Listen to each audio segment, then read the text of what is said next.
सबसे पहले मैं दिल्ली के बेटे, दिल्ली के इतिहास में सबसे लोकप्रिय मुख्यमंत्री अरविंद केजरीवाल जी, आम आदमी पार्टी के नेता, मेरे बड़े भाई और राजनीतिक गुरु अरविंद केजरीवाल जी का धन्यवाद करना चाहती हूं कि उन्होंने मुझ पर भरोसा किया और मुझे इतनी बड़ी जिम्मेदारी सौंपी, दिल्ली के लोगों की देखरेख की जिम्मेदारी सौंपी। लेकिन आज मैंने मुख्यमंत्री के तौर पे शपथ ग्रहण जरूर किया है, लेकिन ये मेरे लिए, हम सबके लिए एक बहुत भावुक क्षण है जब अरविंद केजरीवाल जी दिल्ली के मुख्यमंत्री नहीं हैं। अरविंद केजरीवाल जी वो व्यक्ति हैं जिन्होंने पिछले 10 सालों में दिल्ली की तस्वीर को बदल डाला, जिन्होंने पिछले 10 सालों में दिल्ली की आम लोगों की जिंदगी को बदल डाला। अरविंद केजरीवाल जी वो व्यक्ति हैं जिन्होंने दिल्ली में रहने वाले एक आम इंसान का, एक गरीब इंसान का दर्द समझा, उनके रोज रोज का संघर्ष समझा। उन्होंने समझा कि एक आम परिवार के लिए किस तरह से अपना घर चलाना मुश्किल होता है। अरविंद केजरीवाल जी वो व्यक्ति हैं जिन्होंने दिल्ली वालों को फ्री बिजली दी, 24 घंटे बिजली दी। अरविंद केजरीवाल जी वो व्यक्ति हैं जिन्होंने दिल्ली के सरकारी स्कूलों में पढ़ने वाले बच्चों का भविष्य बदल डाला, उनको जिंदगी में एक नया अवसर, आगे बढ़ने का अवसर दिया। अरविंद केजरीवाल जी वो व्यक्ति हैं जिन्होंने दिल्ली की महिलाओं को शिक्षा में, रोजगार में आगे बढ़ने का मौका दिया, फ्री बस यात्रा देके। अरविंद केजरीवाल जी वो व्यक्ति हैं जिनकी वजह से आज दिल्ली के लोगों को अपने परिवार के सदस्य का इलाज करवाने के लिए अपने गहने नहीं गिरवी रखने पड़ते, अपने घर नहीं गिरवी रखने पड़ते, क्योंकि सरकारी अस्पतालों में अच्छा इलाज होता है। तो जब अरविंद केजरीवाल जी दिल्ली के मुख्यमंत्री नहीं रहते तो ये हम सब के लिए एक बहुत मुश्किल और एक भावुक घड़ी। आज क्यों अरविंद केजरीवाल जी दिल्ली के मुख्यमंत्री नहीं हैं? क्योंकि भारतीय जनता पार्टी की केंद्र सरकार ने अरविंद केजरीवाल जी के खिलाफ षड्यंत्र रचा, उन पर झूठे मुकदमे लगाए, उनको इन झूठे फर्जी मुकदमों में गिरफ्तार किया, उनको 6 महीने से ज्यादा जेल में रखा, उनको तोड़ने की, उनको दबाने की हर संभव कोशिश करी। लेकिन अरविंद केजरीवाल जी टूटे नहीं, अरविंद केजरीवाल दबे नहीं।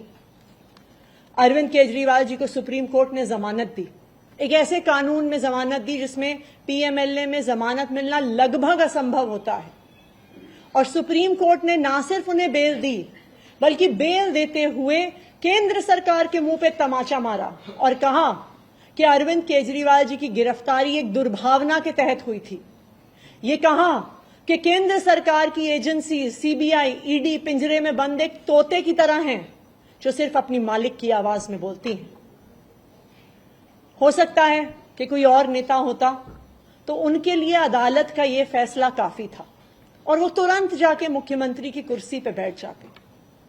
लेकिन अरविंद केजरीवाल जी ने इस देश की राजनीति में एक ईमानदारी और नैतिकता की मिसाल कायम करते हुए मुख्यमंत्री की कुर्सी से इस्तीफा दे दिया।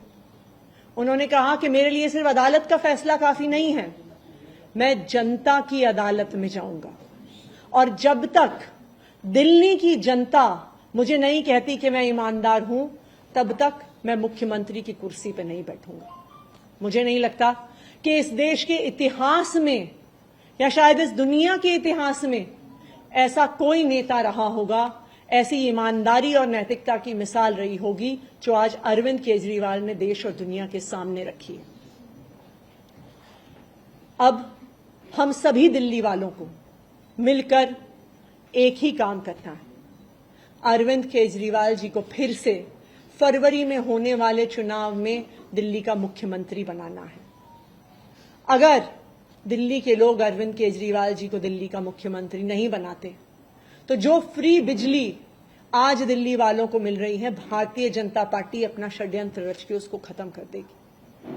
जो सरकारी स्कूल अरविंद केजरीवाल जी ने सुधारे हैं वो फिर से बदहाल हो जाएंगे, मोहल्ला क्लिनिक बंद हो जाएंगे, अस्पतालों में इलाज बंद हो जाएगा, महिलाओं की फ्री बस यात्रा बंद हो जाएगी। तो 2 करोड़ दिल्ली वालों को मिलकर फिर से अरविंद केजरीवाल जी को दिल्ली का मुख्यमंत्री बनाना है। अगले 4 महीने के लिए मेरा यही काम रहेगा कि जो दिल्ली वाले परेशान रहे पिछले 1-1.5 साल में, जब से भारतीय जनता पार्टी का षड्यंत्र शुरू हुआ, जब से भारतीय जनता पार्टी ने एक एक करके हमारे नेताओं को जेल में डालना शुरू किया, जब से भारतीय जनता पार्टी ने एक एक करके हमारे मंत्रियों को जेल में डालना शुरू किया, जब से भारतीय जनता पार्टी के एलजी साहब ने दिल्ली सरकार के काम रोकने शुरू किए, आप देखिए पिछले 2 साल में भारतीय जनता पार्टी ने दिल्ली वालों को परेशान करने में कोई कसर नहीं छोड़ी। जब से अरविंद केजरीवाल जी जेल गए, दिल्ली वाले भी परेशान हुए। भारतीय जनता पार्टी ने दिल्ली वालों के पानी के बिल हम ठीक करना चाहते थे, उन्होंने उस काम को रोक दिया।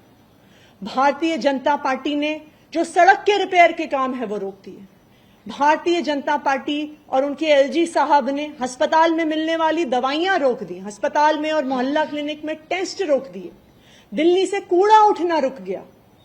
लेकिन मैं आज आपको आश्वासन दे रही हूं कि अब अरविंद केजरीवाल जी जेल से बाहर आ गए हैं और उनके मार्गदर्शन में दिल्ली में कूड़ा भी उठेगा, सड़कें भी ठीक होंगी, पानी के बिल भी ठीक होंगे, दिल्ली में जो सीवर की समस्या है वो भी ठीक होगी, जो दवाइयां नहीं मिल रही हैं उसको भी हम ठीक करेंगे।